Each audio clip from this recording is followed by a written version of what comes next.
আজ আমরা present indefinite টেন্সে অ্যাক্টিভ থেকে প্যাসিভ ভয়েস কিভাবে করা যায় তার কয়েকটি উদাহরণ নিয়ে আলোচনা করব।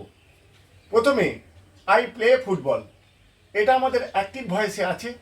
এটাকে প্যাসিভ ভয়েস করতে গেলে উত্তর হবে football is played by me. এখানে I subject, play verb, football object.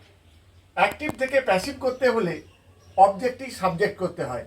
Subject করা হয়েছে, ফুটবল আগে হয়েছে, তারপর টেন্স অনুযায়ী বি ভার্ব বসাতে হয়।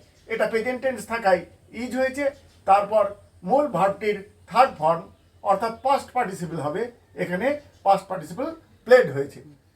আর তারপর সাধারণত প্রিপোজিশন বাই বসেছে, আর অ্যাক্টিভ ভয়েসের সাবজেক্টই প্যাসিভ ভয়েসে অবজেক্ট হয়েছে, অর্থাৎ আই থাকলে মি হয়েছে।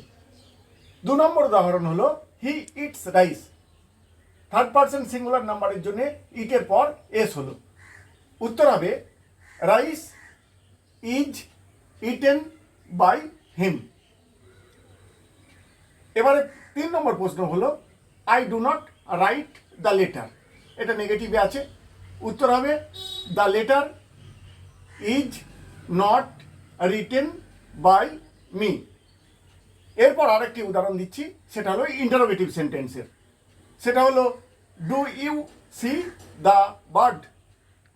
এক্ষেত্রে উত্তর হবে is the bird seen by you.